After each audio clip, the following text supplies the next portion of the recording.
Hello friends, నేను మీ mister Kiran ఫుడ్డీని. ఒక అద్భుతమైన నోరూరించే బిర్యానీ వీడియోతో మీ ముందుకైతే వచ్చాను. ఇదేంటంటే రాయలసీమ స్పైసీ. అస్సలు లోపల అంబియన్స్ కానీ అసలు చూస్తే చాలా బాగుంటుంది నీట్గా. ఏందో ఒక కళ్యాణ మండపం డెకరేషన్ చేసిన విధంగా డెకరేషన్ చేస్తున్నారు. చాలా బాగుంటుంది చూడడానికి. Full AC restaurant. ఎంత బాగుందంటే జల్లికట్టు పోయి రిటర్న్ వస్తున్నప్పుడు బాగా ఆకలి అవుతుంటే ఒక మంచి బిర్యానీ పట్టుబడదామనే ఉద్దేశంతో ఇక్కడైతే వెళ్ళడం జరిగింది. ఈ Rayalaseema spicy already Andhra spice అనేది మనకు అలవాటు ముందు. సరే, ఈ రాయలసీమ స్పైస్ బిర్యానీ అనేది తిన్నాము. ఇక్కడికి వెళ్ళని వస్తే లోపలైతే సూపర్గా ఉంది. అదొక సపరేట్ లోకంలా ఉంది. ఎంత బాగా డెకరేషన్ చేశారంటే అంత బాగా డెకరేషన్ చేశారు. అలానే టీవీలో క్రికెట్ మ్యాచ్ చూస్తూ హ్యాపీగా అయితే మనం తినచ్చు. క్రికెట్ మ్యాచ్ కావచ్చు, ఇంకేదన్నా కూడా చూస్తూ పెద్ద డిస్ప్లేకి ఒక టీవీ పెట్టి ఆ లోపల ఫుల్ ఏసీ, సెంట్రల్ ఏసీతో అద్భుతంగా ఉంది. సర్వ్ కూడా స్పీడ్గా ఇస్తున్నారు. సూపర్గా ఉంది. మా వాడైతే దుమ్ము లేపుతా తినేశాడు. వాడికి బాగా నచ్చింది కూడా ఈ రెస్టారెంట్.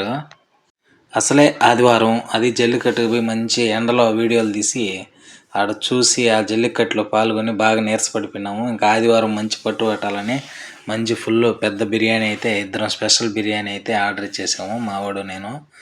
ఇంకైతే కుమ్మేయడమే బిర్యానీని. టేస్ట్ కూడా సూపర్గా అనిపించింది అక్కడ. ఆ రైస్ కానీ అన్నీ చాలా బాగున్నాయి. దాంట్లోకి ఇది గోంగూర కావచ్చు, అలానే దాల్చా కావచ్చు, అలానే పెరుగు చట్నీ కావచ్చు, సూపర్గా ఉంది. ఒక ఫ్యామిలీ ప్యాక్ తీసుకొని ఇద్దరం అయితే దుమ్ము లేపేసాము స్పెషల్ బిర్యానీని.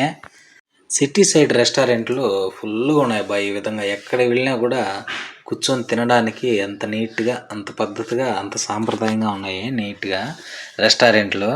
అంత బాగా ఖర్చు పెట్టి డెకరేషన్ చేస్తున్నారు ఫుడ్ ప్రియుల కోసం. ఇప్పటి వరకు ఎన్ని చోట్ల తిన్నా, ఎన్ని ప్రాంతాల్లో తిరిగినా ఒక్కొక్క బిర్యానీ ఒక్కొక్క టేస్టు, ఒక్కొక్కరి దగ్గర ఒక్కొక్క టేస్టు. ఎన్ని రకాల టేస్ట్లు ఉన్నాయంటే బిర్యానీలో అన్ని రకాల టేస్ట్లు ఉన్నాయి. ఈ బిర్యానీ ఇదొక టేస్టు, ఇది అద్భుతంగా ఉంది. అన్ని బిర్యానీలు బాగున్నప్పటికీ ఒక్కొక్క ఊర్లో ఒక్కొక్క టేస్టు. ఖచ్చితంగా తిరుపతికి వెళ్ళిన వాళ్ళు ఈ రాయలసీమ స్పైసీలో ఖచ్చితంగా ట్రై చేయండి. చాలా బాగుంటుంది బిర్యానీ అయితే. మావాడు కూడా హ్యాపీగా తినేసాడు. ఇంకా నేనైతే ఇద్దరికి ఫుల్గా సరిపోయింది. ఫ్యామిలీ ప్యాక్ బుక్ చేసుకొని ఫుల్గా అయితే దుమ్ము లేపేసాము. ఇంకపోతే 2 ఎగ్గులు కూడా వచ్చాయి కాబట్టి ఇంకా సంపూర్ణంగా అయితే సరిపోయింది. తర్వాత వచ్చి చెరొక థమ్స్అప్ తాగేస్తే అక్కడైతే అయిపోయింది సంపూర్ణంగా. అసలే బాగా ఆకలితో ఉన్న ప్రాణాలకి ఈ బిర్యానీ దొరికే కొందికి మనసు ఎక్కడికో వెళ్ళిపోయింది. మనం అసలే ఫుడ్ ప్రియులం కాబట్టి చాలా హ్యాపీగా అయితే తినేసాము. ఆ ముక్క కూడా చాలా స్పెషల్ బిర్యానీ కాబట్టి అది స్పెషల్గానే ఉన్నింది. మంచి మంచి ఫుడ్ వీడియోలు రెస్టారెంట్లో మీకు చూపించాలని నా తాపత్రయంతో ఇంకా ముందుకు పోతాను. ఈ వీడియోని అయితే మంచి వ్యూషిప్ సాధించాలని కోరుకుంటున్నాను. అలానే చూసిన ప్రతి ఒక్కరు ఖచ్చితంగా అయితే లైక్ చేయండి. ఫస్ట్ ఇలాంటి వీడియోస్ మీ ముందుకు ఎప్పుడు వస్తుంటాను. కుదిరితే కామెంట్ అలానే షేర్ కూడా చేయండి మీ ఫ్రెండ్స్కి. ఖచ్చితంగా తిరుపతికి వెళ్ళినప్పుడు ఈ రెస్టారెంట్ అయితే విజిట్ చేయండి. ఇలాంటి వీడియోస్తో ఎప్పుడు మేము ముందుకు వస్తుంటాను. ఖచ్చితంగా మన ఛానల్ని ఆదరించండి. కొత్త వాళ్ళు చూస్తే సబ్స్క్రైబ్ చేయండి. Okay friends, bye. Jai Hind.